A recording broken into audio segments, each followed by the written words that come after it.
Bonjour à Bonjour, tous. bonjour.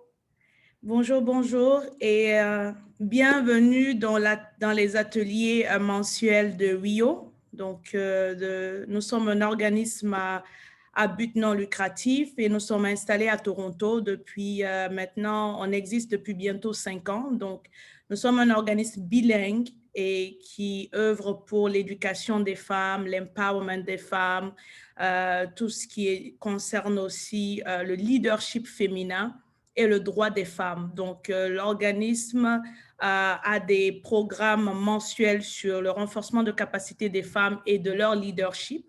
Et parmi ceux, nous avons ce programme comment on appelle ça, d'éducation financière, d'intelligence financière, où nous invitons des panélistes, des spécialistes dans leur domaine qui nous éduquent en fait sur tout ce qui concerne les finances. Donc aujourd'hui, je reçois pour vous Elinam Badassou et Kay Dorlan Lancréol. Et ce sont deux femmes qui vont nous donner, qui vont animer cet atelier aujourd'hui sur les finances. Donc, l'atelier est ouvert et nous allons leur laisser la possibilité de partager leur écran, de discuter sur la thématique qui est se préparer à l'investissement. Donc, voilà, merci beaucoup. Je vais prendre la parole, Mariama, si tu veux. Parfait. Écoutez, bonjour à tous, bonjour à toutes surtout. Merci à toutes celles qui sont là. Nous sommes une petite dizaine. J'aime beaucoup ce genre de comité, un comité réduit. Ça permet d'avoir des échanges intimes entre nous et surtout de partager des choses plus longtemps et en profondeur. Donc, je me présente. Je m'appelle Kedorlan Lancréo. Je suis la présidente et fondatrice de F-Zone. Donc, nous sommes un cabinet de consulting en intelligence financière et nous aidons les femmes à devenir libres financièrement en moins de 10 ans.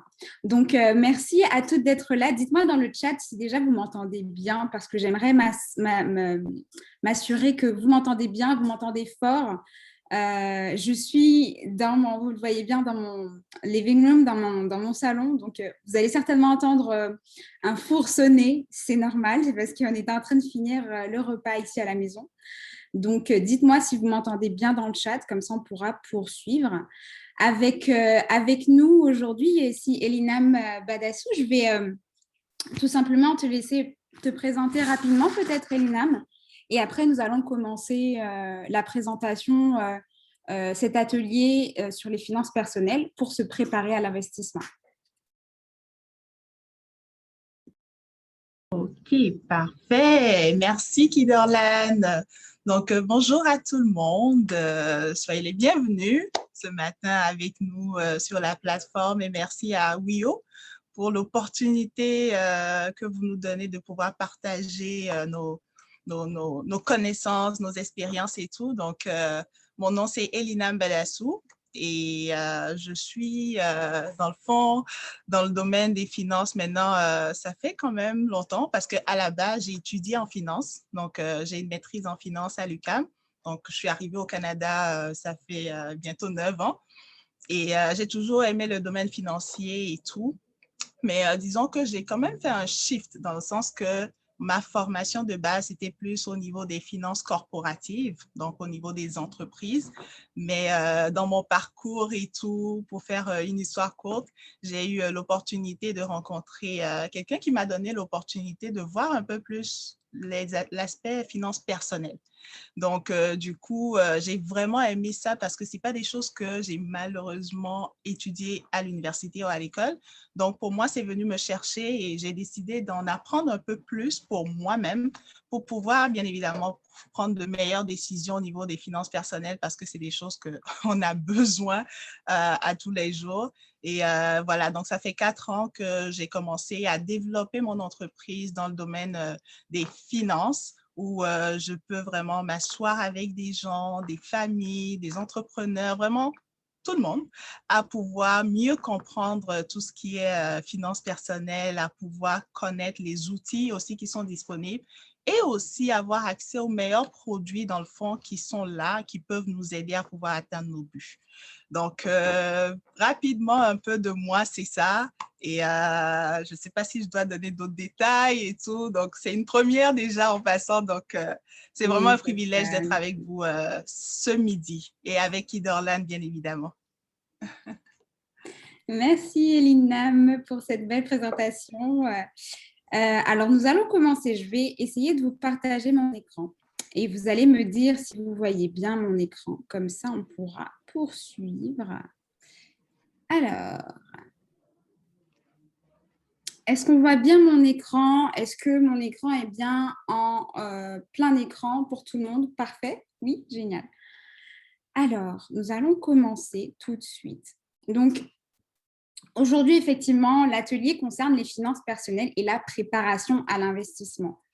En préparant cet atelier avec effectivement Elinam et Mariama, nous avons pensé à vous, mesdames, et comment en fait on pouvait vous apporter un maximum de valeur aujourd'hui pour cet atelier, pour que vous puissiez ressortir avec des outils concrets pour faire fonctionner votre patrimoine et le faire croître. Donc, tout d'abord, j'aimerais effectivement remercier YEO, je ne sais pas si je le dis bien, mais Women of Impact Organization, et surtout Mariama, de nous avoir invités aujourd'hui, puisque effectivement, voilà, cette mission que vous êtes donnée avec cette organisation, c'est une mission qui me touche beaucoup à titre personnel, aussi via mon entreprise, parce que nous accompagnons des femmes à devenir libres financièrement.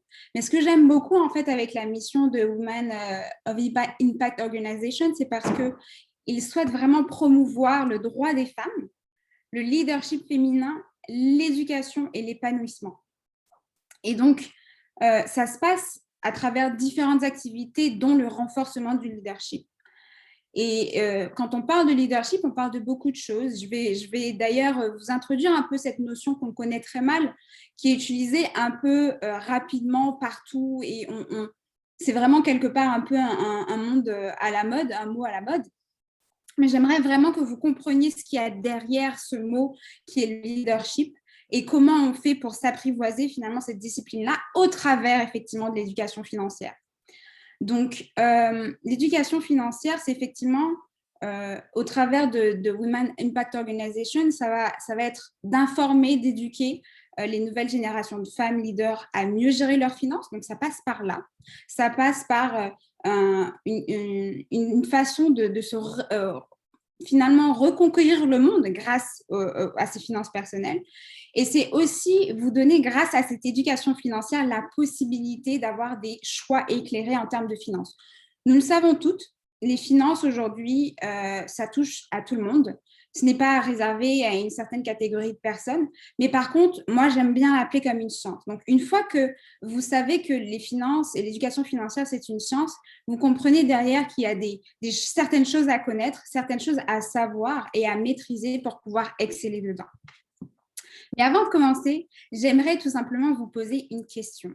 Mesdames, si vous pouvez me répondre dans le chat, j'aimerais que ça soit interactif. J'aimerais vraiment qu'on soit ici aujourd'hui pour vous partager et qu'on soit connectés aujourd'hui. Donc aujourd'hui, j'aimerais vous poser cette première question. Cette question est, selon vous, qu'est-ce qu'un leader ou qu'est-ce qu'une leader? J'aimerais vous poser cette question-là, puisque nous allons voir derrière que, effectivement, selon la définition que vous donnez au leader ou à une leader, derrière, vous allez avoir différentes déclinaisons possibles. Donc, dites-moi, mesdames, dans le chat, je vois plusieurs personnes. Je vois Maïté, je vois Auréliane, je vois Harmonie, je vois beaucoup de personnes dans le chat. Joyce, Nado, je vois toutes ces femmes-là aujourd'hui. J'aimerais, s'il vous plaît, mesdames, que vous me disiez ce que vous entendez par leader. Parce qu'aujourd'hui, Women Impact Organization, c'est vraiment à propos de ça dont on parle. Et on va juste aborder une petite section qui est l'éducation financière. Donc, dites-moi dans le chat ce que signifie pour vous être un leader. Je vois Cathy aussi. Alors, je ne vois pas tous les noms, hein, excusez-moi. Qu'est-ce que je vois d'autre? Qui est-ce que je vois d'autre? Parfait.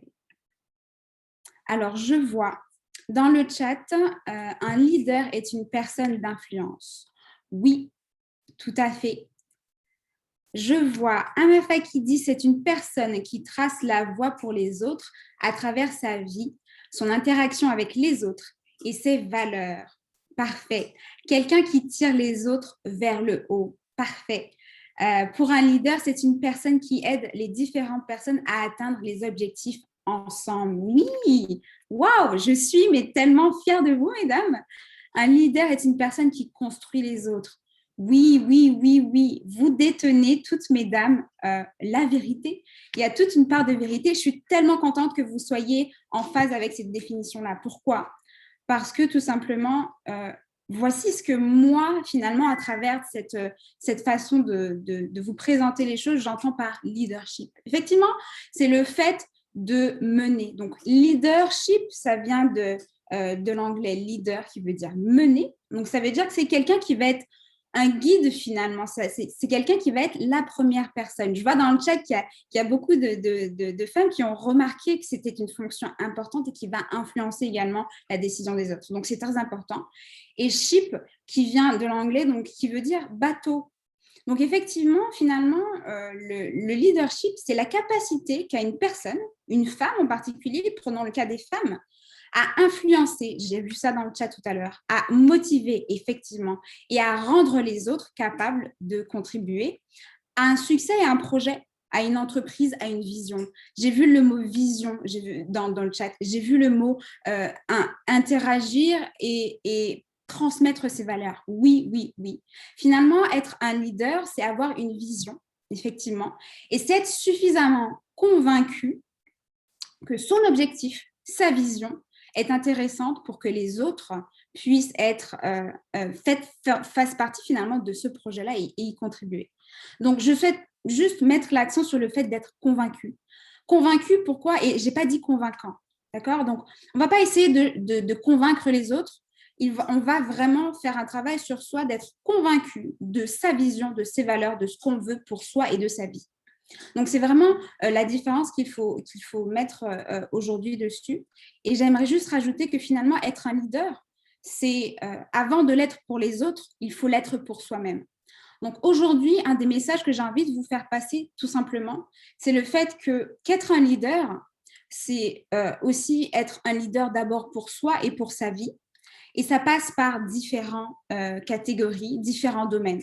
Pour vous simplifier aujourd'hui, je vais vous donner trois domaines qu'il va falloir que vous maîtrisiez, mesdames, pour vraiment être leader de vos vies, pour que vous puissiez voir vos vies se réaliser selon vos choix, selon vos objectifs, selon vos valeurs, selon tout ce que vous voulez. Et ces trois domaines sont les suivants. Donc, n'hésitez pas à prendre des notes. On va parler d'énormément de choses aujourd'hui, donc n'hésitez pas à prendre des notes pour tirer un maximum de ce qu'on va vous transmettre aujourd'hui. Trois domaines. Ces trois domaines sont la psychologie, la santé et les finances. Psychologie, pourquoi? Psychologie parce que, vous savez, nous sommes dans un monde, une société, nous interagissons beaucoup avec les autres. Nous sommes finalement des êtres sociaux. Nous aimons interagir. Mais toutes ces choses-là, en fait, s'expliquent par la psychologie, s'expliquent par finalement comment on fait pour comprendre ce qui est à l'intérieur de notre cerveau et pourquoi on agit de la façon dont on agit. Donc, la psychologie, c'est très important, notamment en termes de communication, de relations, de comprendre qui on est vraiment. La santé, élément très important. Pourquoi? Parce que nous avons tous un corps, 2 bras, 2 jambes, un nez, une bouche, tout ça, toutes ces choses-là, eh bien, pour qu'on puisse perdurer, pour qu'on puisse être le plus longtemps possible sur Terre et voir sa vision s'accomplir avec les autres, il faut être en santé, il faut comprendre et maîtriser ce domaine-là. Et enfin, les finances. Pourquoi? Parce qu'effectivement, au niveau de la société, eh bien, les finances, ça a un rôle tellement important qu'il faut également le maîtriser. Alors, maîtriser en termes d'interaction avec les autres, savoir comment les transactions se passent, etc., l'économie fonctionne. Mais j'aimerais, avant que l'on parle de tout ça, juste que l'on parle de vous. Et maîtriser ses finances, c'est aussi maîtriser ses finances d'abord personnelles pour pouvoir après faire autre chose derrière et faire fructifier tout ça. Donc, 3 domaines à maîtriser pour devenir leader de sa vie, la psychologie, la santé et les finances. Aujourd'hui, on va parler des finances et je vais laisser Elina me parler de la première partie qui concerne le patrimoine. Et moi, juste après, je vais vous reprendre pour la partie finances personnelles.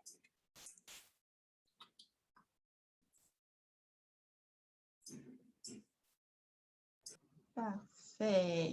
Super. Merci beaucoup, Kiderlan, pour cette belle introduction que je pense donne vraiment le ton aussi parce que je crois que chacune d'entre nous présente en ce moment, on est tous des leaders et j'ai beaucoup aimé comment vous avez aussi interagi par rapport aux réponses et Kiderlan, tu as vraiment touché des points essentiels dans nos vies, n'est-ce pas?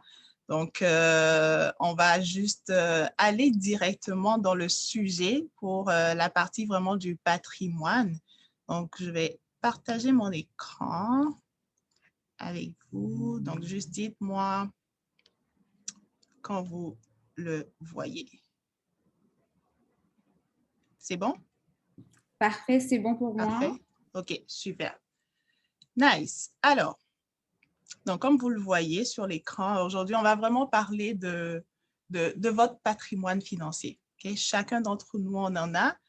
De la même façon que chacun d'entre nous, on a un toit sous lequel on vit, n'est-ce pas? Et vous allez voir beaucoup d'images aussi pour pouvoir vous montrer visuellement, en fait, comment les choses fonctionnent, parce que je ne sais pas pour vous, mais moi, je suis vraiment très visuelle, donc ça aide.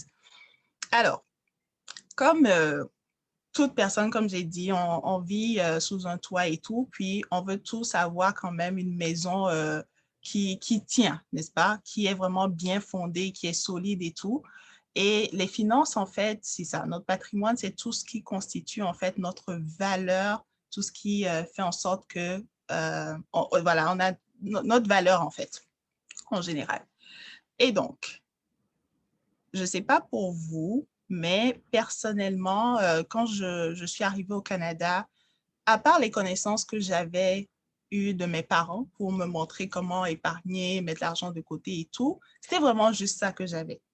Maintenant, ici au Canada, quand on arrive, c'est sûr qu'il y a des choses essentielles parce que si on veut faire notre vie, travailler, avoir une famille, bref, toutes nos activités, c'est important de connaître en fait le système et de savoir comment les choses fonctionnent pour que notre patrimoine financier, qu'on puisse bâtir justement ce patrimoine. Okay? De la même façon pour les gens aussi qui sont là aussi depuis longtemps ou qui sont nés ici. Et donc, je vais le faire comme ça. Voici votre maison financière en tant que telle. Et souvent, j'aime l'illustrer en disant que les piliers en fait de la maison, c'est tout ce qui est investissement, mais c'est encore très vague. Donc, on ne va pas encore entrer dans le vif du sujet aujourd'hui. Donc, on va vraiment mettre juste les bases. Okay? Donc, les piliers de votre investissement, de votre investissement sont ceux que vous voyez en ce moment sur l'écran. Mais quand on veut construire une maison, n'importe quelle maison, on commence par quoi? Je vais avoir aussi un peu d'interaction. Donc, je vais attendre que vous répondiez un tout petit peu dans le chat. Donc, on commence par quoi? Si vous voulez construire votre maison de rêve, là, dans laquelle vous voulez vivre toute votre vie, vous allez commencer par les portes, les fenêtres, le toit. On commence par quoi? Soyez pas timide. On est juste entre nous. Alors, une idée? Non, je ne vois pas mon chat. Dans le Je ne sais chat, pas pourquoi. fondation, la base, 2 points, les fondations, fondation. OK, parfait. Wow, pourquoi je ne vois pas mon chat? C'est bizarre, ça n'apparaît pas. Anyways, bon, merci Kidorlan. Donc, c'est ça, la fondation, c'est exactement ça. Et la fondation dans nos finances, c'est notamment les protections personnelles, surtout. Parce que c'est ça qui nous permet de s'assurer que la maison puisse tenir. OK? Mais je vois aussi que, oui, les protections personnelles, c'est important et tout, mais on va commencer aussi par quelque chose de naturel qui est le budget. Okay? Le budget vraiment nous permet d'avoir une idée aussi finalement de où est-ce que notre argent va quand il rentre. Okay? Puis, on a aussi au niveau de la gestion des dettes et tout, regarder s'il y a des dettes, s'assurer que ce soit bien géré pour pouvoir créer de la valeur. Okay? Donc, on va parler un peu plus de la base de votre maison financière, de votre patrimoine financier aujourd'hui. Alors, donc, au niveau des protections personnelles, au niveau de la protection de la maison financière, un des sujets vraiment que ce soit dans notre communauté ou je le vois de plus en plus depuis que j'ai commencé dans l'industrie, l'assurance vie, notamment, c'est un sujet qui, malheureusement, on n'aime pas vraiment en parler. Parce que ça touche vraiment, c'est ça, c'est la mort, c'est triste, on n'aime pas parler de ces sujets. Mais pourtant, c'est tout aussi important que d'épargner, d'investir ou de faire des projets. Parce qu'il y a deux choses qui sont sûres dans cette vie, encore plus au Canada, c'est qu'à un moment donné, on va tous mourir. Okay? Et le deuxième point, c'est de payer les taxes. C'est les deux choses qui sont... OK. Donc, autant savoir en fait comment est-ce que ça fonctionne, les choix qu'on a et pouvoir prendre les bonnes décisions. Okay. Et donc, l'assurance vie en tant que telle, ça sert à quoi? Littéralement, pouvoir protéger votre famille, votre entreprise même, au cas où il arriverait un drame, que vous n'êtes plus là. Donc, ça vous permet littéralement aussi de pouvoir laisser un montant qui est non imposable aussi, qui est un avantage. Souvent, les gens ne le savent pas, mais l'assurance vie, quand c'est payé, ben, il n'y a pas d'impôt là-dessus. Donc, c'est même une façon aussi de bâtir son patrimoine financier, même pour peut-être des générations et des générations. OK. Donc, c'est sûr que c'est pas quelque chose et tout qu'on veut et tout arriver, mais c'est important de savoir comment est-ce qu'il fonctionne. OK. C'est un outil, comme je disais, fondamental en matière de planification successorale. Parce que dépendamment de quel type d'assurance vie qu'on a, on peut avoir aussi des investissements éventuellement dans une assurance vie. Mais ça, c'est des choses à voir selon la situation que vous avez, si c'est quelque chose qui est disponible. Okay? Mais au moins avoir l'éducation là-dessus, avoir les informations là-dessus, permet en fait de se réfléchir, de se dire, OK, voici qu'est-ce qu'on peut utiliser pour nous. Et une des raisons aussi pour laquelle on prend une assurance, littéralement là, non seulement pour que la famille soit protégée financièrement en fait, parce que si je vous demande, OK, s'il arriverait quelque chose, donc Kiderlan, comme je te vois, je te demande directement, est-ce que tu veux t'assurer au moins que financièrement, que ta famille soit correcte? C'est sûr, c'est sûr. Sûr, n'est-ce pas? Personne ne veut, en termes de quand on meurt, bah, ça me fait penser justement à une petite histoire. C'est une de mes amies très proches. Elle a perdu son conjoint tragiquement lors d'un accident de moto, pardon. Et effectivement, bah, c'était le doute, quoi, parce que on ne sait pas ce qui reste, on ne sait pas si on va hériter de dettes, on ne sait pas comment ça se passe pour la fin. Donc, effectivement, le fait de pouvoir se prémunir de quelque chose qui peut arriver comme ça et d'avoir de quoi au cas où ça arrive, c'est très important. C'est très important. Et même personnellement, moi, je souhaiterais effectivement protéger mes proches pour ne pas qu'ils aient ce genre de choses à payer lorsque je ne serai pas là. Exactement. Et c'est ça le but, en fait. Et ça, moi aussi, personnellement, ça m'est arrivé. Je suis sûre que si je vous demande, vous me direz pareil que autour de vous. C'est déjà arrivé que quelqu'un part tragiquement ou suite à une maladie ou peu importe la raison, mais la famille, des fois, est en détresse. Si justement, elle n'avait pas eu l'éducation ou les informations ou enfin, quelqu'un leur avait parlé juste du fait qu'ils pouvaient avoir au moins financièrement, pas ce stress de plus de perdre la personne qui est chère. Right? Donc, j'aime tout le temps expliquer le fait qu'il y a 3 raisons principalement pour lesquelles on prend une assurance vie. Okay? La première, notamment, c'est pour pouvoir payer les dettes. Okay? Et dans les dettes, souvent, c'est l'hypothèque. qui représente la plus grosse partie des dettes, parce que quand on achète une maison ici, généralement au Canada, on l'achète avec une hypothèque. Donc, on veut s'assurer que notre famille puisse garder la maison, par exemple. OK? N'est pas retourner peut-être en location ou peu importe. S'il y a des prêts personnels, prêts d'auto, carte de crédit, marge de crédit, au moins, on sait que ça serait géré. Les frais finaux, généralement dans notre communauté, qu'est-ce qu'on va faire? Bien, on va cotiser justement au cas où quelqu'un part.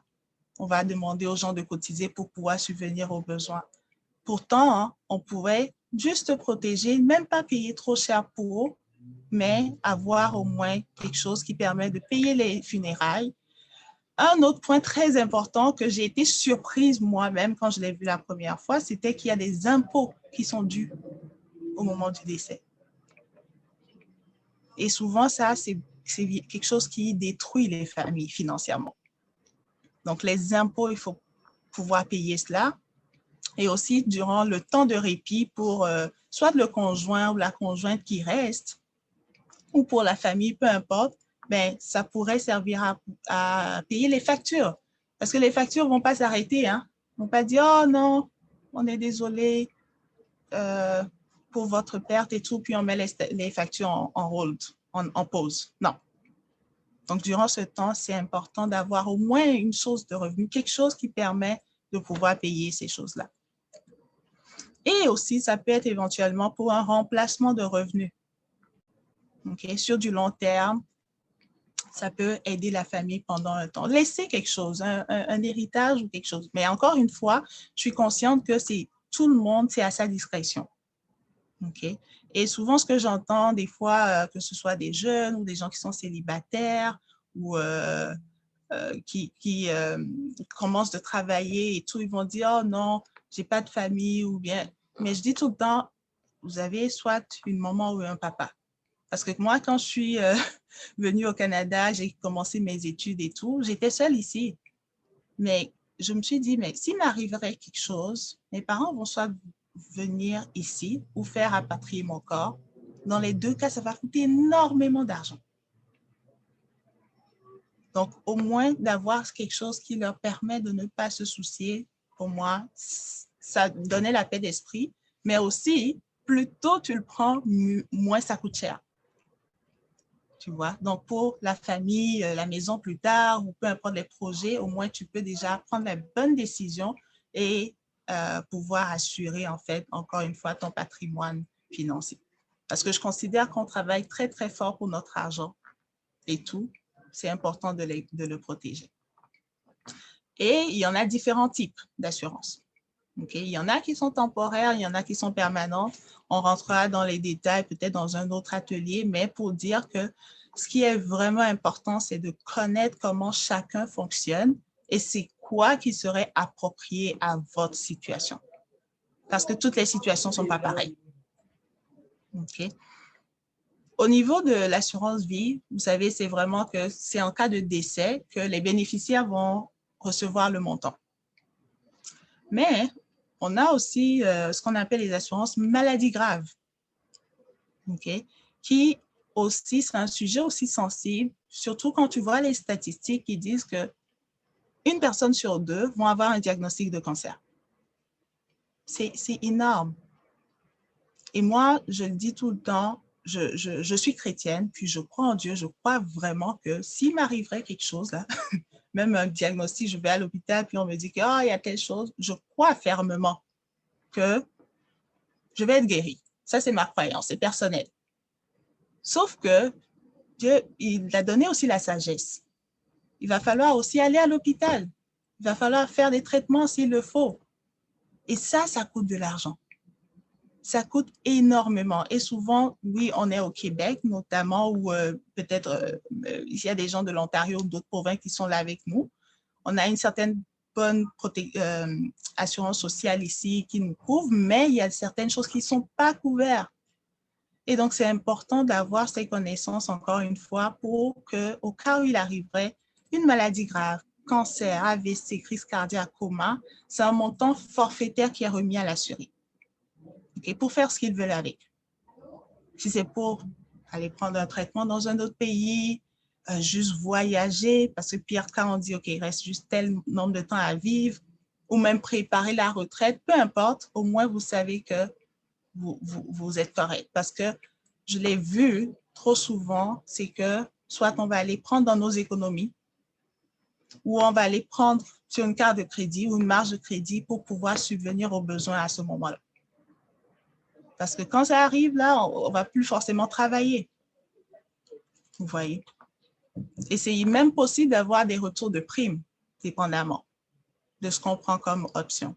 C'est-à-dire, si vous payez pour un montant et que vous n'avez pas de maladie grave, tant mieux! Vous pouvez récupérer votre argent aussi.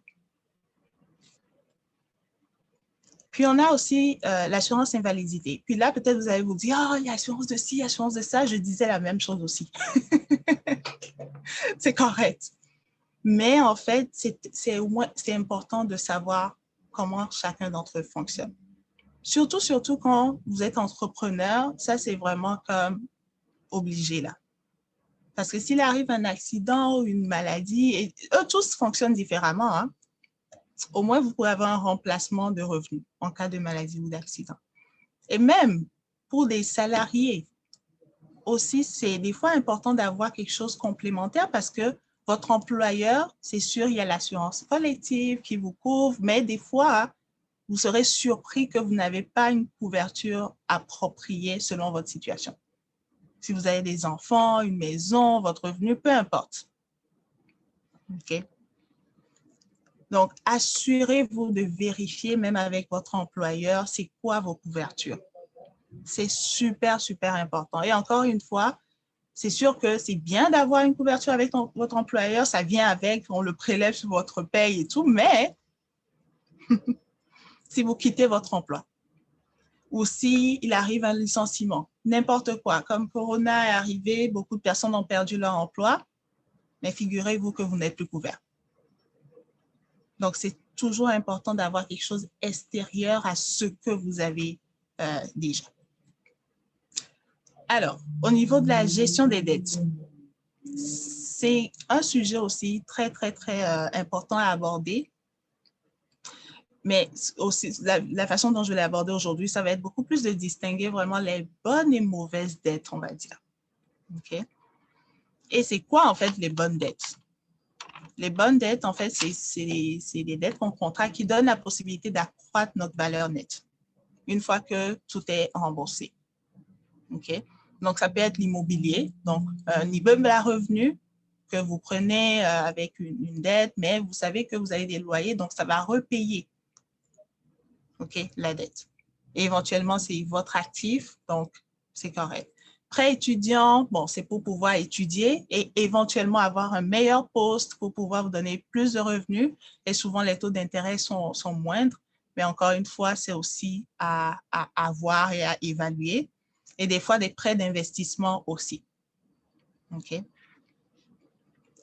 Maintenant, les mauvaises dettes, c'est quoi? Ce sont celles qui font juste augmenter le coût initial prévu pour le produit ou le service que vous voulez acheter. Notamment les cartes de crédit. Et donc, c'est sûr qu'on est dans une société où c'est vraiment la consommation, la surconsommation et tout. Mais on doit vraiment apprendre à pouvoir faire les bons choix, j'ai envie de dire. OK? Et la vérité est que, qu'elles soient bonnes ou mauvaises, avec les exemples que je vous ai donnés, les dettes vous exposent juste à des risques.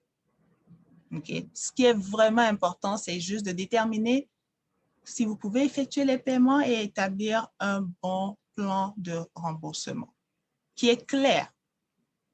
Et juste gardez aussi à l'esprit que une bonne dette aussi peut devenir une mauvaise dette. OK?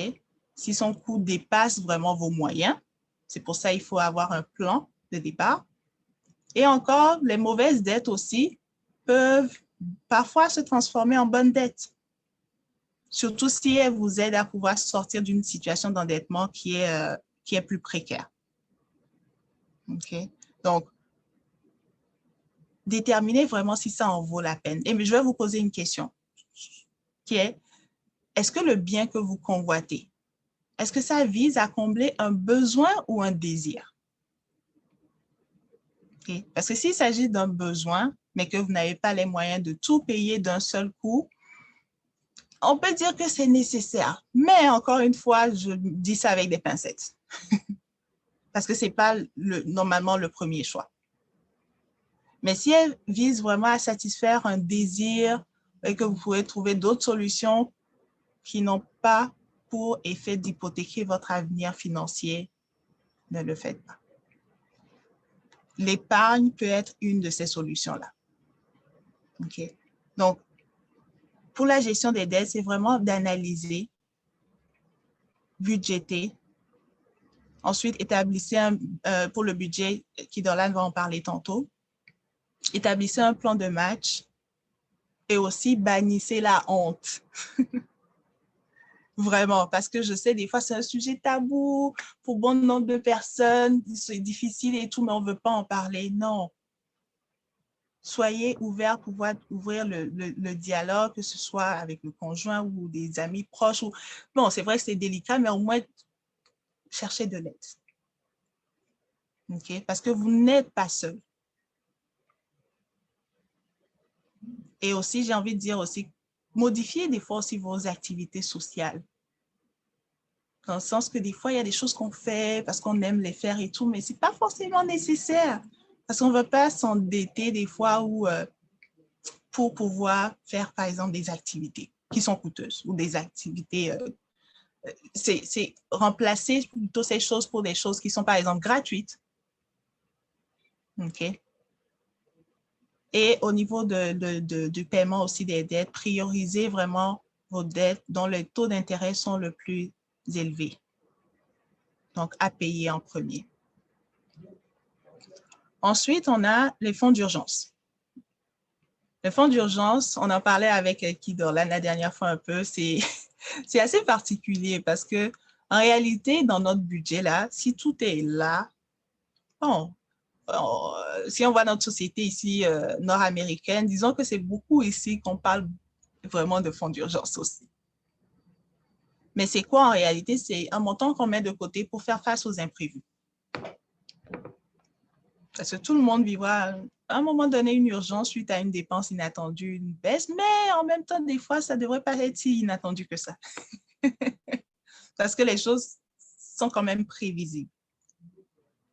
Donc, des fois, il y a des surprises, des choses qui vont arriver qui ne vont pas vous donner le temps de vous ajuster ou d'ajuster votre budget. Donc, d'où prévoir un fonds d'urgence. Et donc, voici quelques exemples, en fait, pour lesquels le fonds d'urgence est nécessaire. Par exemple, un bris automobile. Là, je ne parle pas, par exemple, du gaz ou quelque chose, non, pas des choses que vous devrez avoir dans votre budget, mais quelque chose que, par exemple, je ne sais pas moi, votre amortisseur décide de vous lâcher. Pourtant, vous avez fait un check-up. Là, il faut le remplacer. À défaut d'aller prendre soit dans vos économies ou encore au niveau de la dette, carte de crédit, ben, le fonds d'urgence pourrait servir à ça. Visite d'urgence chez le vétérinaire, par exemple. Une perte d'emploi. C'est pour ça qu'on conseille des fois d'avoir 3 à 6 mois de fonds d'urgence de votre salaire, en fait. Mais vous pouvez commencer juste avec $1000, puis éventuellement l'augmenter. Okay? Rénovation majeure à la maison. Okay? Donc, si je vous demande, est-ce que vous serez capable de subvenir à vos engagements financiers suite à la perte de votre emploi? Si, par exemple, vous n'avez justement aucune couverture d'assurance, le fonds d'urgence serait là pour ça. Parce qu'encore une fois, les paiements de factures, là, ça ne prend pas de congé, malheureusement. Okay. Puis, ça met un peu fin à la base de notre patrimoine financier, notre maison financière et tout, mais au niveau des investissements, on va vous laisser un peu de suspense jusqu'à la prochaine fois, au prochain atelier pour que vous ayez vraiment de quoi, parce que c'est un sujet très vaste et il y a tellement de choses à dire là-dessus. mais on reviendra là-dedans. Mais c'est important de mettre vraiment les bases qu'il faut pour que vous compreniez quoi faire en fait avant de vraiment se préparer à l'investissement. Et je ne l'ai pas posé les questions tout à l'heure, mais mon message vraiment pour vous, c'est n'hésitez pas à chercher de l'aide, à vous renseigner, OK? À parler aux personnes justement qui sont experts dans certains domaines, parce qu'il y a des experts dans chaque domaine des finances, on va dire, mais aussi l'importance des courtiers. Je vais prêcher un peu pour ma paroisse, là. C'est un peu ça, c'est de pouvoir avoir accès à plusieurs choses et pouvoir vous montrer des solutions. OK? Mais moi, ce qui est vraiment le plus important pour moi, quand je m'assois avec des gens, quand je vais les éduquer, c'est vraiment comprendre d'abord ce que vous faites et ce que vous avez, et de là, réfléchir et prendre la bonne décision. Donc, développer vraiment votre intelligence financière parce que c'est ça qui va vous permettre de faire la distinction entre, OK, voici ce que je devrais faire et voici ce que je ne devrais pas faire. OK? Donc, moi, ça va me faire plaisir de vous aider avec ça. Et encore une fois, merci vraiment pour le temps que vous nous accordez de pouvoir vous expliquer certaines choses. Et j'espère que vous avez pris des choses pratiques aussi ce matin avec ce que j'ai pu partager avec vous. Mais je sais que Kiderlan a encore des choses très, très, très précieuses à partager avec vous. Donc, restez là, scotchés, parce qu'il y a des choses qui s'en viennent. Donc, Kiderlan, à toi la parole. Parfait. Merci, Linam, pour cette très belle présentation. Dites-moi, mesdames, dans le chat, est-ce que vous êtes toujours là? Est-ce que vous avez appris des choses? J'aimerais quand même avoir votre premier avis à chaud de la première partie concernant la partie patrimoine pour vraiment résumer de façon rapide ce qu'a dit Elinam. Le message aujourd'hui, mesdames, c'est de savoir que effectivement, les finances personnelles font partie de la partie patrimoine. C'est-à-dire que le patrimoine, c'est tout ce que vous possédez actuellement. Ça va être des biens matériels, immatériels, tout ce que vous possédez, moins vos passifs qu'on appelle les dettes. Donc, pour faire grandir ce patrimoine-là, effectivement, Elinam vous a parlé des bases, des fondations. Et les fondations sont quoi? Ce sont d'abord, effectivement, protéger son patrimoine, savoir quelles sont les choses qui vont nous permettre, si demain on envisage, par exemple, d'investir, ou si demain on envisage de construire une maison ou d'acquérir certains biens immobiliers, par exemple, est-ce qu'on a les bases solides? Est-ce qu'on a de quoi protéger notre patrimoine dans le cas où il nous arrive quelque chose?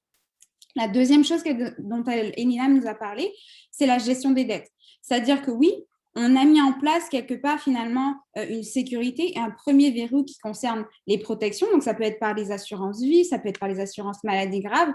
Ça, c'est plutôt effectivement orienté Canada, mais ça existe également l'équivalent du côté outre-Atlantique. Je parle notamment en France, pour celles qui sont ici et qui sont de la France, parce que je sais qu'il y en a qui sont dans le domaine, du côté finance, dans le côté français, donc je précise.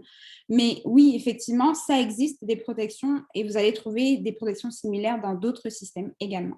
Et le deuxième niveau, le deuxième cran, c'est la gestion des dettes. La gestion des dettes, pourquoi? Parce que lorsqu'on commence à bâtir un patrimoine financier, pour aller plus rapidement, pour construire plus rapidement et plus vite, on a besoin de gérer ce qui nous enlève des sous et ce qui nous réduit notre patrimoine. Et ça, c'est quoi? Ce sont les dettes. Donc, gérer ces dettes, ça nous permet d'aller beaucoup plus vite et de pouvoir bâtir un pas après l'autre et de faire 3 pas en avant et faire juste un pas en arrière au lieu de faire un pas en avant et 3 pas en arrière à cause des dettes. OK? Et le dernier point qu'Elena a souligné, c'est effectivement le fait d'avoir un fonds d'urgence. Le fonds d'urgence, ça vous permet tout simplement de pouvoir vivre au jour le jour, de maintenir votre train de vie. Si jamais demain, vous avez un problème, un imprévu, ça, c'est quelque chose que je dis toujours, ce qui est le plus prévisible au monde, c'est le fait d'avoir un imprévu.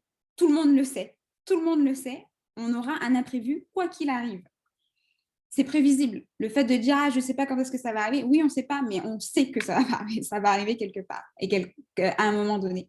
Donc, L'objectif, c'est d'avoir ce fonds d'urgence qui va vous permettre de maintenir votre train de vie, de faire face aux imprévus sans forcément bousculer votre patrimoine financier. D'accord? Donc, dites-moi dans le chat si vous avez bien compris tout ça. Comme ça, on va pouvoir passer à la suite.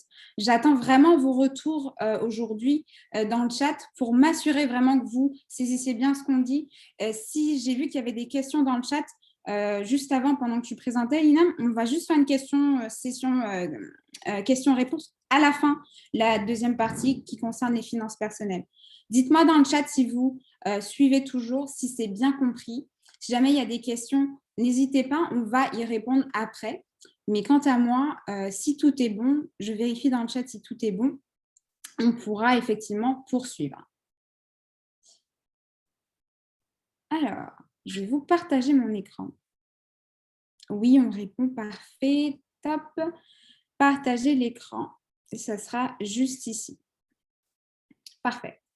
Donc, moi, j'aimerais juste rajouter par rapport effectivement au patrimoine, le fait que le patrimoine, c'est effectivement un élément sur lequel on peut jouer. Il y a plusieurs façons d'augmenter son patrimoine et de le faire croître. Il y a 3 façons. La première, c'est via l'épargne, effectivement. En épargnant, on va tout simplement, au fur et à mesure des mois, des jours et des années, pouvoir mettre de côté pour augmenter notre patrimoine financier, d'accord? Et après, derrière, pourquoi pas acquérir certaines choses qui vont nous permettre d'avoir aussi un patrimoine immobilier, pourquoi pas. Ça, c'est une première façon de le faire. L'épargne, c'est quelque chose que l'on connaît, que l'on contrôle et qui est accessible via des finances personnelles. La deuxième chose, le deuxième élément qui nous permet d'aller plus rapidement en termes de croissance et de création de patrimoine, ça va être l'héritage. Alors, pour celles qui sont chanceuses, eh bien, elles vont avoir de l'héritage des personnes qui ont bâti avant elles un certain patrimoine et elles vont pouvoir le transmettre, moyennant effectivement, on a parlé, des frais successoraux, de tout ça, de l'imposition, etc. Donc, il faut enlever tout ça, mais pour toutes celles qui ont de la chance, elles vont pouvoir avoir un héritage. Ça va effectivement faire croître notre patrimoine actuel. Le seul inconvénient que je trouve, en tout cas concernant l'héritage, c'est que oui, ça permet de booster le patrimoine que l'on a actuellement, mais alors c'est très imprévisible. Est-ce qu'on sait quand est-ce qu'on l'aura? On ne sait pas. Est-ce qu'on peut le prédire? Non. Est-ce qu'on sait ce que l'on aura? Non. Est-ce qu'on sait les sommes? Est-ce qu'on connaît l'évaluation, etc.?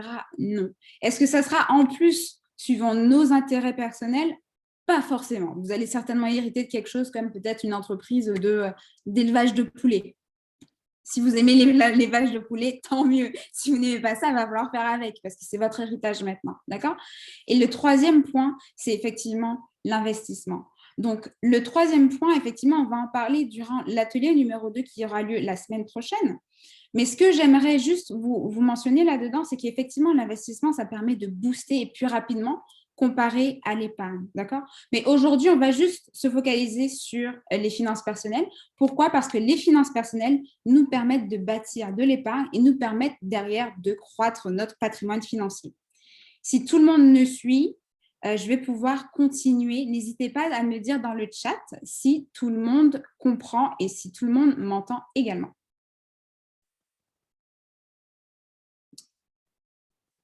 Alors, pour qu'on puisse partir sur un vocabulaire commun et des mots communs, je vais juste rappeler rapidement ce qu'on entend par les finances personnelles. Tout le monde, je pense que, mesdames, dans le chat, dites-moi si ce sont des choses que vous connaissez. J'imagine que oui. Tout ce qui est revenus, dépenses, épargne, budget. Effectivement, les revenus, c'est quoi? C'est l'ensemble de vos rentrées d'argent. Ça peut être des entrées qui sont faites de façon régulière. Exemple, le salaire, si vous êtes salarié. De façon irrégulière, parfois, si vous avez une activité à côté qui vous rémunère de temps en temps, mais qui n'est pas forcément assez prévisible. D'accord? Donc, les revenus, c'est tout simplement ça. C'est fait sur une période donnée, notamment dans le domaine français, c'est un mois, donc sur le mois. Mais au Canada, effectivement, la différence, c'est que c'est généralement aux 2 semaines, puisqu'on est payé aux 2 semaines. Les dépenses, c'est quoi? C'est l'ensemble de vos sorties d'argent. Ça va être les charges fixes, par exemple. Ça va être aussi tout ce qui est dépenses essentielles et non essentielles.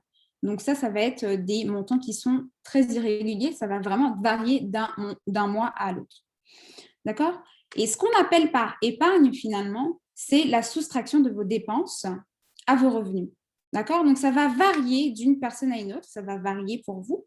Et au travers de cette épargne-là, en fait, le budget, qu'est-ce qu'il va servir? Il va tout simplement servir à faire un prévisionnel. Donc, comme j'aimerais que vous pensiez finalement à vous, mesdames, comme étant une petite entreprise. Tout à l'heure, on a parlé de leadership, on a parlé d'être leader. En fait, j'aimerais juste que vous considérez le temps de l'atelier. Si vous n'aimez pas ça, mais juste le temps de l'atelier, pensez comme un chef d'entreprise.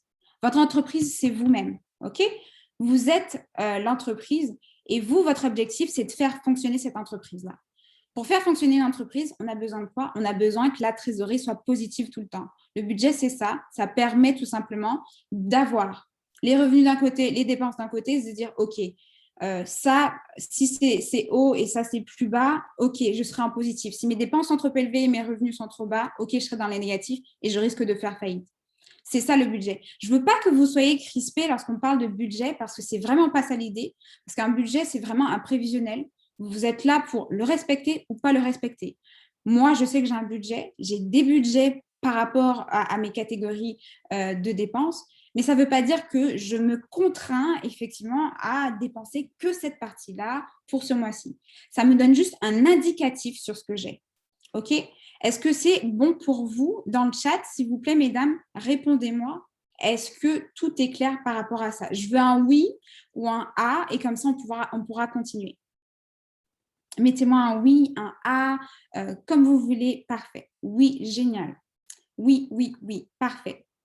Maintenant, concept très important par rapport aux finances personnelles. J'aimerais que vous reteniez, si vous devez retenir une chose, c'est vraiment celle-ci. C'est de la circulation des revenus. Quand on parle finances personnelles, moi, ce que j'enseigne effectivement dans les programmes de mentorat qu'on a à F-Zone, à toutes ces femmes, c'est que les finances personnelles, c'est une circulation de revenus. OK? Donc, ça va via un cycle. Au même titre que la nature a des cycles, les finances personnelles ont aussi des cycles. Et ce cycle s'appelle le cycle des 3C. 3C, pourquoi? C'est pour créer, consommer et conserver. OK? Maintenant, la question que j'ai envie de vous poser, mesdames, répondez-moi dans le chat, c'est pensez-vous que vous êtes dans le premier cas, créer, consommer, conserver, ou pensez-vous que vous êtes dans le deuxième cas, créer, conserver, consommer? Juste comme ça, à chaud, dites-moi avant les explications si vous êtes plutôt dans le premier cycle ou dans le deuxième cycle. Donc, je vois 2, je vois un autre 2, je vois, qu'est-ce que je vois d'autre? Nous sommes près d'une quinzaine, mesdames, sur le chat, sur ce Zoom. J'aimerais vraiment que tout le monde puisse participer, qu'on puisse interagir ensemble et qu'on puisse vous aider. Donc, je vois 2. Est-ce qu'il y a d'autres choses? Il n'y a pas de vraiment honte à avoir. Ce n'est pas de bon ou mauvais. Tous les choix sont bons. Je vois 1, parfait. Je vois 2, génial. OK, je vois aussi un 1, parfait. OK. Ce que j'aimerais tout simplement, mesdames, je vois un autre 1, génial, parfait. Ce que j'aimerais juste tout simplement souligner à travers ça, c'est que si vous vous rappelez la première partie de la présentation, c'est qu'effectivement, lorsqu'on parle de patrimoine, eh bien, ça se rejoint dans les finances personnelles. Pourquoi? Parce que quand on parle de créer les revenus, effectivement, on parle de créer un patrimoine. Donc, c'est le revenu qu'on va avoir au jour le jour, au mois, aux 2 semaines en fonction si vous êtes au Canada. D'accord? Consommer, ça va être quoi? Je vous explique. Ça va être tout simplement tout ce que vous allez dépenser. Vous allez consommer des choses, des biens, des produits, des services, de la nourriture, tout ça, c'est de la consommation. Parfait. Et effectivement, conserver, c'est quoi? Eh bien, quand on parle de conservation, eh bien, on parle de ce qu'Elina m'a parlé tout début, eh bien, on parle de se protéger et de conserver les revenus que l'on a. Donc, ça va être notamment le fait de s'assurer qu'on a des choses qui sont en place pour nous permettre de faire fructifier notre patrimoine. OK? La différence qu'il y a entre les deux, et j'aimerais vraiment que vous saisissiez ça aujourd'hui, c'est que le premier, il vous met dans un état d'esprit que j'appelle un état d'esprit de pauvre. Pourquoi? parce qu'il appauvrit votre patrimoine. Ça ne veut pas dire que vous êtes pauvre, attention. Ça veut juste dire que dans cette circulation de revenus qui est créée, consommée, conservée, vous avez plus tendance en termes de patrimoine financier de vous appauvrir plutôt que de vous enrichir. C'est pour ça que j'invite à toutes les personnes aujourd'hui de pouvoir s'intéresser au deuxième cycle. Le deuxième cycle qui est vraiment un cycle d'enrichissement. Et dans ce cycle d'enrichissement, eh bien là, la consommation ne vient pas avant la conservation, mais on a vraiment créé, conservé, consommé. Okay ? Et là, on est dans un état d'esprit où on va s'enrichir, on est dans un état d'esprit où on va vraiment devenir riche de façon financière, de façon immobilière, dans tous les cas. Donc, une bonne gestion de ses finances personnelles, c'est finalement, ça repose sur une bonne circulation des revenus. Et quand on parle de conservation, je vous donne tout simplement un exemple. Elina me l'a mentionné tout à l'heure, c'est effectivement se payer en premier, se protéger en premier, épargner. Par exemple, on a parlé de fonds d'urgence tout à l'heure. Et c'est aussi penser à sa retraite. Notamment, ça a été montré dans la maison financière tout à l'heure, c'est penser à peut-être une petite épargne retraite, que ce soit les REER ou les CELI et tout ça. Ça, conserver, ça signifie ça en finance personnelle. Okay ? Je vais vous montrer comment on va le faire de façon pratique au jour, le quotidien, comment on le met en place sur la partie budget. Mais ça veut dire ça, conserver. Et ensuite, consommer, effectivement, c'est payer toutes les choses qui font du sens pour nous, dont on a besoin, qui nous font plaisir, voilà, toutes ces choses-là. Parfait. Si vous avez compris ça, c'est génial parce que vous avez compris la partie la plus importante en termes de finances personnelles. Changer de modèle vous permet de changer d'état d'esprit et vous permet de vous enrichir. Retenez ceci, créer, conserver, consommer. Parfait. Le début de l'investissement, eh bien, ça passe par là. Ça passe par une bonne gestion de ses finances personnelles et donc, ça va vous permettre derrière de pouvoir faire fructifier ce que vous avez déjà. Les avantages, en fait, de passer d'un cycle à un autre, ça va vous permettre de mieux vivre au présent. Pourquoi je dis mieux vivre ? Parce que souvent, on se dit, mais oui, mais pourquoi je devrais faire ça ? Pourquoi ? À quoi ça sert ? À quoi ça sert ? Eh bien, effectivement, quand on décide de conserver, par exemple, ça permet d'anticiper des dépenses imprévues. Donc, quand je vous parlais de conservation, ça va être constitué un fonds d'urgence, par exemple. Les autres avantages, ça va être quoi ? De planifier pour le futur. Planifier pour le futur, eh bien, ça va être préparer, par exemple, une épargne pour sa retraite ou préparer un petit fonds qui va nous permettre de nous servir pour notre retraite. Ou également, planifier pour un héritage, pour une succession. Vous avez des enfants, vous allez penser finalement à votre héritage par rapport à ça. La suite, c'est quoi ? C'est aussi d'avoir un budget qui est fun. Je vais répéter, d'avoir un budget qui est fun. Je ne sais pas si vous saisissez le sens de cette phrase-là, mais généralement, budget, ça égale no fun, no. Aujourd'hui, l'idée, c'est vraiment de vous changer de cycle et de vous permettre d'avoir un budget qui est fun. Un budget qui est fun, ça va être un budget pour lequel vous allez dépenser et vous allez vous dire « Ah, je dépense ça parce que ça me fait plaisir. Ah, je sais pourquoi je dépense et ça fait du sens pour moi. Ça fait du sens pour les projets que j'ai à venir et ça fait du sens pour les valeurs que j'ai envie de porter aujourd'hui. » Donc, c'est vraiment ça. Et quand on parle on parle des projets, on parle de valeurs, rappelez-vous, au côté leader, ça vous permet d'avoir ça, d'accord ? Ça vous permet également de prendre confiance en vous et en vos finances. On a parlé de leadership au tout début. Et effectivement, la confiance, elle se bâtit par la pratique.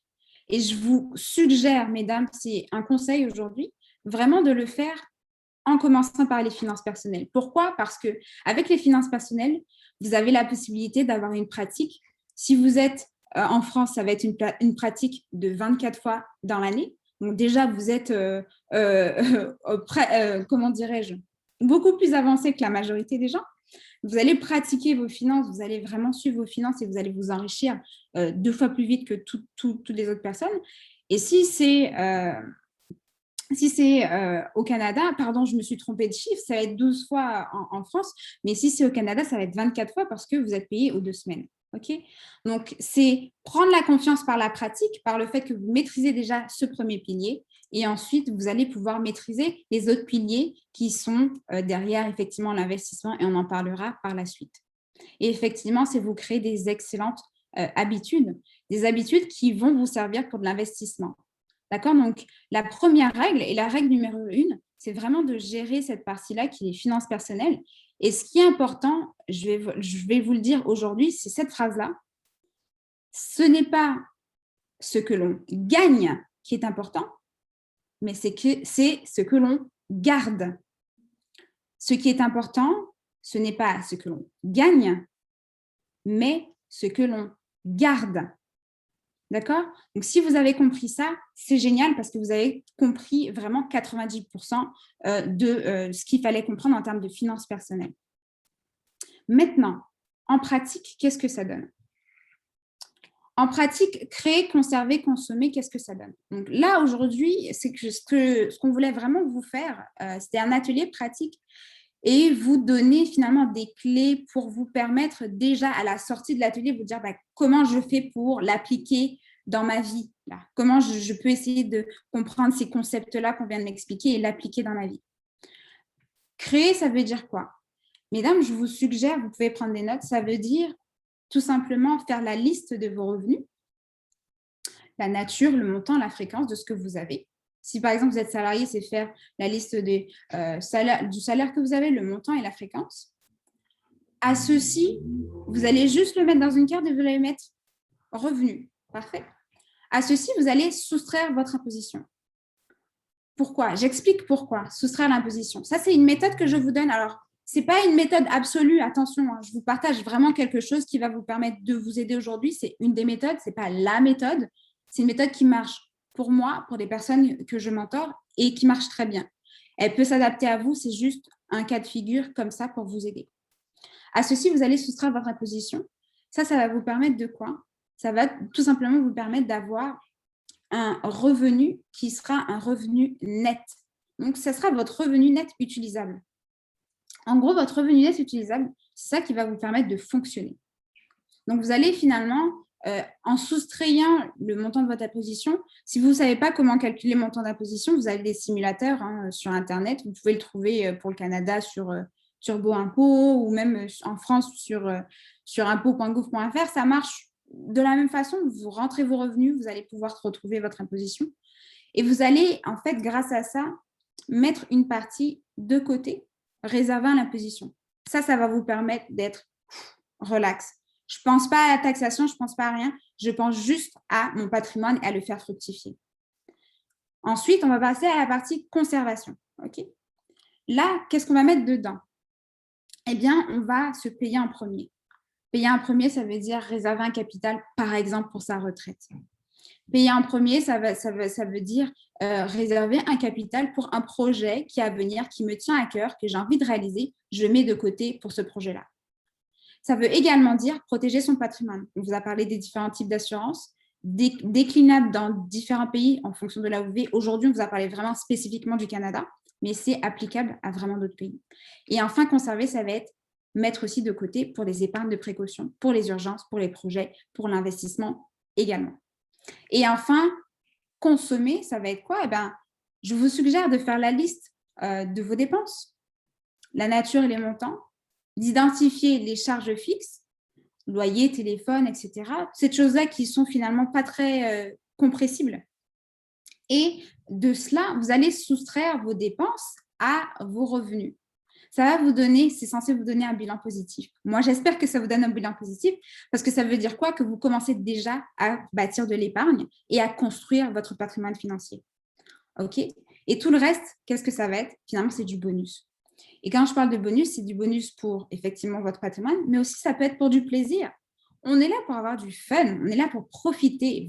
Vous travaillez du lundi au vendredi, peut-être du lundi au dimanche en fonction de votre profession, mais le reste, c'est vraiment pour profiter et pour avoir un maximum de fun dans la vie.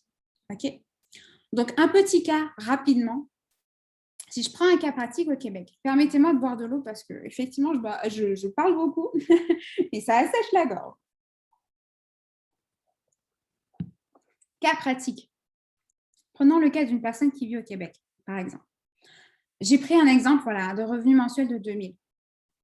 Qu'est-ce qui va se passer? C'est en faisant une simulation, vous voyez, vous allez payer 2068 dollars au Québec. Donc, ça a fait l'équivalent de 173 dollars par mois.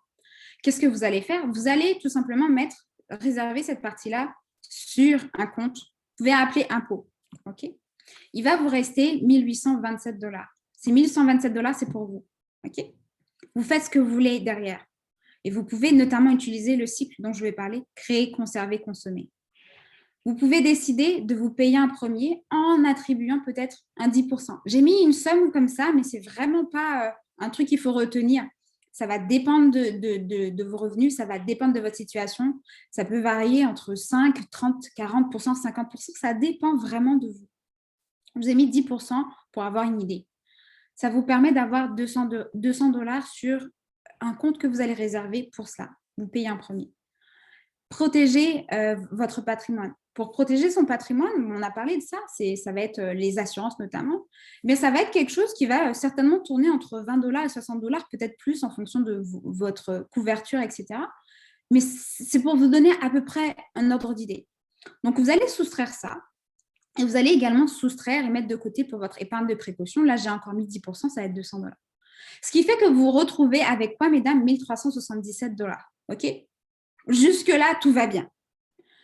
Et finalement, on va arriver à l'étape qui est le numéro 3, qui est la consommation. Et là, effectivement, comme je vous ai dit, charge fixe, on regarde aussi les dépenses essentielles. Et là, j'ai estimé, voilà, j'ai mis 800 dollars, par exemple, pour vos charges fixes, loyer, etc. Dépenses essentielles, nourriture, voilà, tout ce que vous voulez.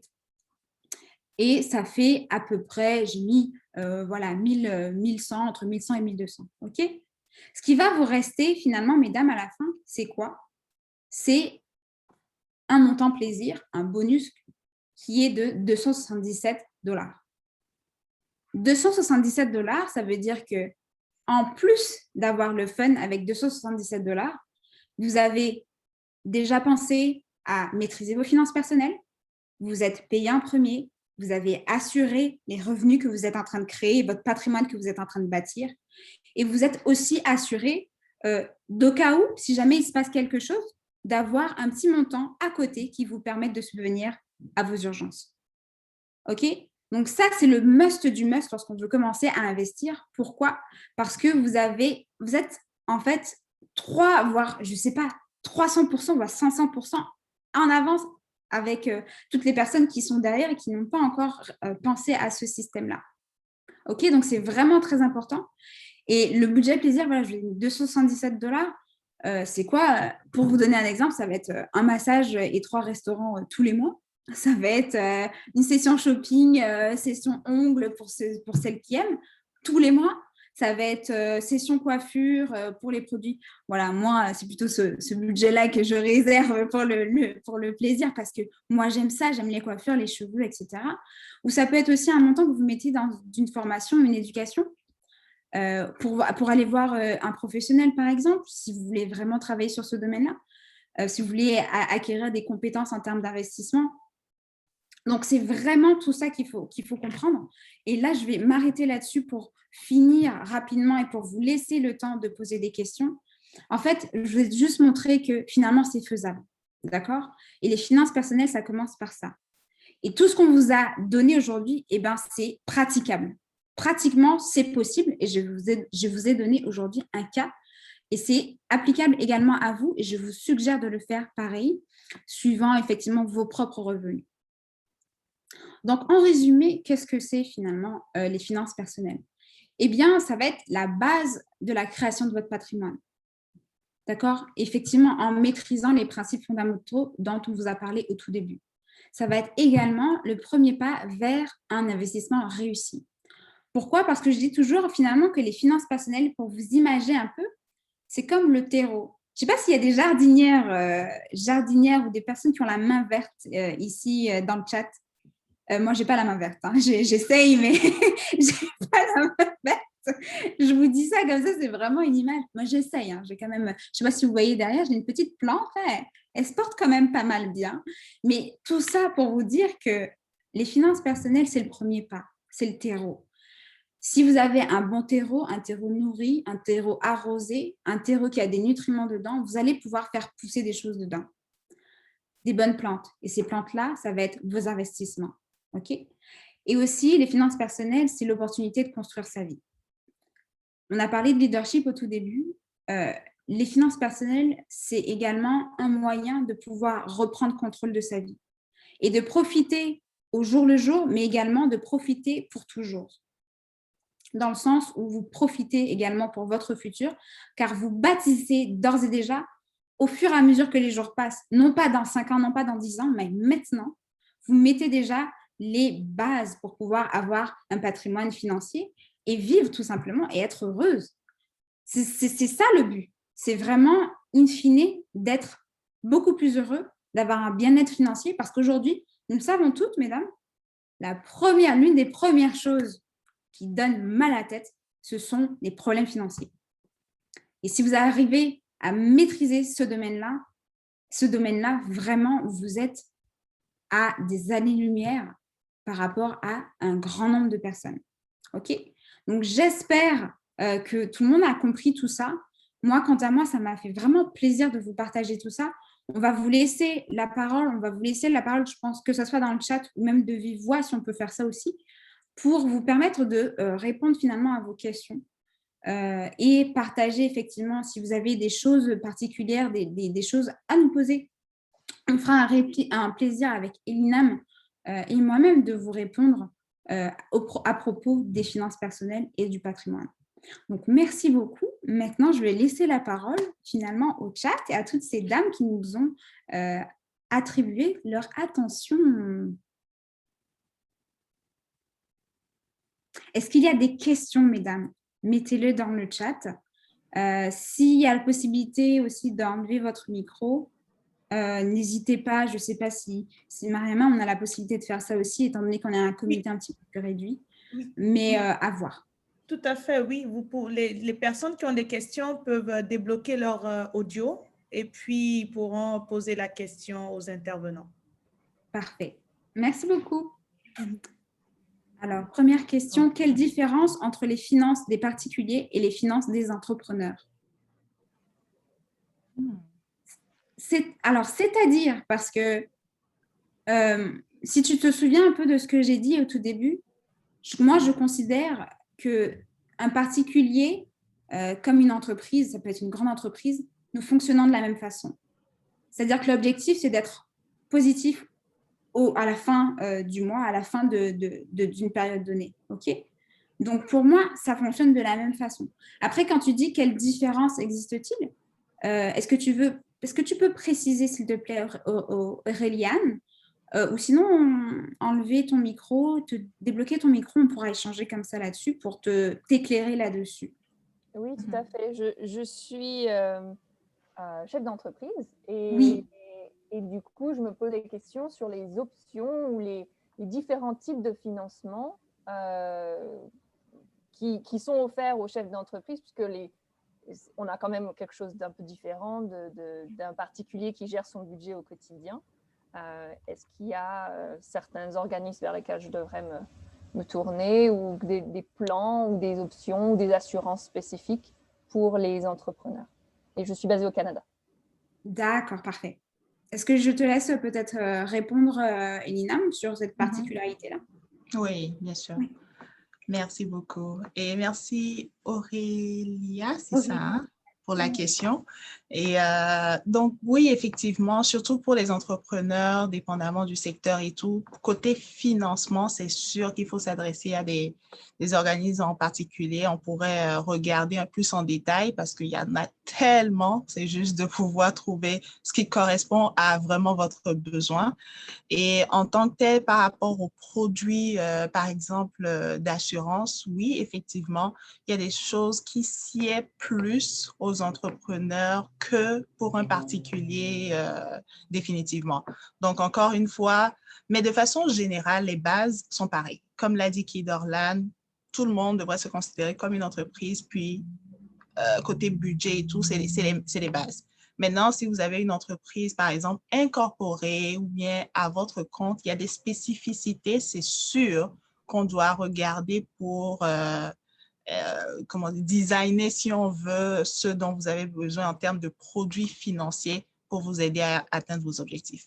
Donc, mais en termes de budget et tout, c'est sûr qu'aussi, sur ce point, moi, je préconise que côté budget, vous devrez avoir une vue claire du budget au niveau de votre entreprise et au niveau de vos finances personnelles, enfin, de vos dépenses personnelles. Et de là, vous pouvez savoir un peu comment mieux gérer. Parce que quand c'est mélangé, c'est difficile des fois de voir où vraiment l'argent part et puis vous êtes mêlé, finalement, vous vous retrouvez avec rien vraiment à la fin du mois. Donc, oui, définitivement. Parfait. Alors, je ne sais pas si ça a répondu, Auréliane, à ta question. Si tel est le cas… Tout est bon. Merci. Tout est bon, parfait, génial. Ça me fait penser aussi à quelque chose, Elinam, c'est qu'effectivement, juste par rapport au côté un peu français, le fait je parle juste de l'incorporation, le fait de s'incorporer, ça permet d'avoir une couche de protection en plus. C'est-à-dire qu'en termes de patrimoine, le fait de s'incorporer va permettre de différencier votre patrimoine personnel du patrimoine professionnel, qui est complètement des choses séparées. Parce qu'il faut savoir effectivement que dans le cas où on commence à avoir une activité entrepreneuriale, oui, lorsqu'on garde cette activité finalement en notre nom, je mets bien des pincettes comme ça en notre nom, eh bien, qu'est-ce que l'on risque? C'est vraiment ça la question. Qu'est-ce que l'on risque? Eh bien, on risque, dans le cas où notre activité entrepreneuriale qui nous génère des sous, eh bien, part en faillite ou commence à accumuler des dettes, eh bien, les créanciers peuvent tout simplement se revenir finalement et s'attribuer notre patrimoine, et cette fois-ci personnel. Pourquoi? Parce qu'on n'a pas différencié ces deux entités-là qui sont la personne finalement physique et la personne morale. Donc, c'est vrai qu'il y a des nuances, il y a des choses à voir pour se protéger personnellement, mais aussi protéger l'entreprise et ce qu'on peut faire avec. Exact. Puis, il y avait une question avant qui demandait si j'étais courtier immobilier ou hypothécaire. Merci Zaina, elle a répondu, je suis courtier en sécurité financière, mais quand je m'assois avec des gens, vu que je travaille avec d'autres courtiers, donc que ce soit au niveau hypothécaire ou immobilier, on va vraiment regarder qu'est-ce qu'il y a de mieux, par exemple. Donc, si vous êtes pour acheter une maison ou vous avez déjà une maison que vous voulez renouveler ou refinancer parce qu'il y a une situation, mais je travaille avec les institutions financières ou d'autres courtiers hypothécaires pour aller voir c'est quoi le meilleur taux sur le marché. Donc, on va dire qu'on a un chapeau, mais avec plusieurs cordes. Voilà. Il y a aussi une question d'Oriane juste en haut. J'avais dit qu'on allait répondre à sa question. C'était combien d'assurance vie peut-on avoir par personne? Très bonne question. Et j'ai toujours un sourire aux lèvres quand je réponds à cette question. C'est que vous pouvez avoir autant d'assurance vie que vous voulez, mais il faut être capable de payer les primes. On s'entend. Parce que, comme je dis, on ne prend pas juste une assurance pour prendre une assurance. C'est pour un but précis. Donc, mais vous pouvez en avoir autant que vous voulez. Il n'y a pas de limite. Mais encore une fois, c'est vraiment voir c'est quoi. Parce que des fois, les gens, ils sont sous-assurés. Ils n'ont pas la couverture qu'il faut. Ou des fois, il y en a qui sont trop assurés. Donc, c'est juste de voir le bon mix en parlant avec un professionnel vraiment qui va trouver ce qu'il y a de mieux. Tout à fait. Merci beaucoup. Moi, j'avais juste une question pour faire suite aux assurances vie. Donc, quand vous dites avoir plusieurs types d'assurance vie, est-ce que c'est des assurances qu'on prend avec les institutions financières comme une banque comme RBC ou c'est des compagnies privées ou ça se prend où et comment? Très bonne question. Merci, Janine, pour ta question. Donc, oui, effectivement, que ce soit des banques ou des compagnies privées juste d'assurance, une assurance est une assurance. Maintenant, c'est de savoir, parce que souvent, en tant que particulier, on ne sait pas c'est quoi les différences, en fait. Parce que d'une compagnie à une autre, ça peut coûter un montant différent. et ça peut fonctionner d'une façon un petit peu différente. Donc, le plus important, moi, quand je conseille les gens, quand je m'assois avec les gens, c'est de voir avec un spécialiste, un expert, un courtier notamment. Parce que les courtiers, on a accès non seulement aux produits des banques, mais aux produits des compagnies privées. Donc, à partir de là, on peut voir, OK, où est-ce que ça serait la meilleure solution au coût aussi qui correspond à votre budget. Parce que je vous assure que vous pouvez vous asseoir avec quelqu'un qui vous offre directement son produit d'assurance parce que c'est ce qu'il a, comme à une banque. Mais s'il y a la même chose, mais moins cher ailleurs, est-ce que vous le saurez? Je ne pense pas. À moins que vraiment vous allez voir chacun. Donc, c'est là où justement on intervient pour pouvoir aider à choisir ce qu'il y a de mieux. On montre les choix. Voilà. Puis, on vous dit, voici cela. Mais c'est vraiment un monde très, très vaste et à comprendre et à pouvoir faire des choix plus éclairés. J'aimerais bien ajouter aussi, effectivement, Elinam, c'est que moi, ce que j'aime beaucoup avec le côté courtier, hein, c'est la possibilité d'accéder à différents types de produits financiers, mais vraiment accessibles de différents organismes. Ce qui, lorsque vous allez vous adresser à une banque ou un organisme ou un conseiller en particulier, eh bien lui, finalement, il va vous proposer que sa palette et que sa bibliothèque de produits financiers, il n'est pas là clairement pour vous dire « Ah, ben, il y a telle personne qui est moins chère ou qui pourra mieux répondre à vos besoins. » Il n'est pas là pour ça. Il est là pour juste vous exposer ce que lui, il a. Si vous êtes intéressé, parfait. Ce qui sous-entend derrière, c'est qu'il va falloir que quand vous alliez voir finalement ce conseiller, si jamais vous avez besoin de prendre une assurance vie, c'est de connaître vos besoins. Si vous ne connaissez pas vos besoins, ça va être compliqué de pouvoir choisir le meilleur produit financier pour vous. Donc vraiment, c'est un travail qui demande de s'asseoir finalement avec des spécialistes. Elina le fait très bien notamment. Mais voilà, c'est le job finalement des courtiers en sécurité financière, c'est de s'asseoir avec vous et de vous dire voilà, ça, par rapport à votre situation, ça a l'air intéressant. Voilà comment on peut faire les choses et voilà ce qui est mieux pour vous. Donc, c'est très, très, très important. Je prends le parallèle. Au Canada, ça va être les courtiers en sécurité financière, par exemple. Mais l'équivalent à peu près, pour celles qui nous regardent, qui sont depuis la France, c'est les gestions de patrimoine. Les gestionnaires de patrimoine, ça va être les conseillers en patrimoine, pardon. Ça va être les personnes qui vont justement vous apporter ce conseil-là. Donc, ils ont un droit de conseil par rapport à votre patrimoine et vos objectifs. Et ils vont vous donner finalement des outils pour vous permettre d'avoir les meilleures couvertures, les meilleures protections, mais aussi vous faire finalement fructifier votre patrimoine. Voilà. Il y a une autre question de Cathy. Tu voulais rajouter quelque chose, Elina? Oui, je voulais dire par rapport à ce sujet, justement, je vais mettre mon contact dans le chat. Comme ça, s'il y a des gens qui veulent en savoir un peu plus et tout, vous pourrez me joindre sur mon numéro ou par courrier. Tout à fait. Parfait, merci beaucoup. Est-ce possible de vous rencontrer de façon virtuelle pour nous aider à établir notre budget? Oui, comme ça, oui, bien sûr, mais c'est-à-dire vous parlez de vous, Elina, et moi et Mariama. Est-ce que tu peux préciser? Alors, effectivement, ce que je n'ai pas dit, Cathy, pardon, c'est que au travers de F-Zone, on a des programmes de mentorat. L'objectif, via ces programmes de mentorat, c'est effectivement d'accompagner les femmes. On se positionne comme partenaire, vraiment, partenaire de route. Et on est là pour vous accompagner à atteindre votre indépendance financière. Donc, ça passe par plusieurs stades, effectivement. Mais l'objectif, c'est qu'il faut comprendre, c'est qu'on vous prend main dans la main et on vous explique les B à bas et tout ce qu'il faut savoir pour commencer à investir. Que ça soit effectivement en termes de stratégie financière, qu'est-ce qu'il faut mettre en place? En termes de finances personnelles, quelles sont les étapes?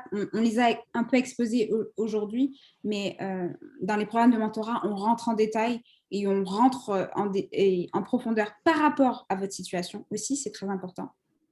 Et on vous aide effectivement à bâtir votre budget. On vous aide effectivement à bâtir votre confiance en vous par rapport aux différents supports d'investissement qui sont disponibles, donc les bases d'investissement. On vous apprend aussi quels sont les types d'investissements qui sont accessibles, que ce soit l'immobilier, la bourse, les autres choses, aussi la crypto-monnaie. Mais à la limite, samedi prochain, on fera un petit focus là-dessus. Ça va vous donner un avant-goût de ce qui est contenu dans les programmes aussi de mentorat.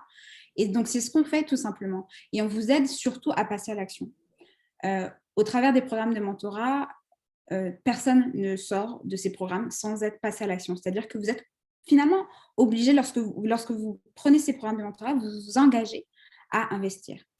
Et les programmes de mentorat il y a différentes durées. Ça va de 3 mois à 2 ans en fonction de ce que vous choisissez. Mais vous êtes obligé d'investir parce que vous avez fait ce choix et cet engagement pour vous, pour votre bonheur, pour vos rêves, pour vos projets, de vous engager et de passer le cap. Donc, on vous donne aussi cette confiance en vous. On vous donne toutes les connaissances, on vous éduque financièrement et surtout, on vous dit quelles sont les choses à faire et à ne pas faire. Donc, c'est très important parce qu'on est là en tant que mentor pour vous aider. Donc, voilà. Je ne sais pas s'il y a d'autres questions nous concernant. Il est 13h25.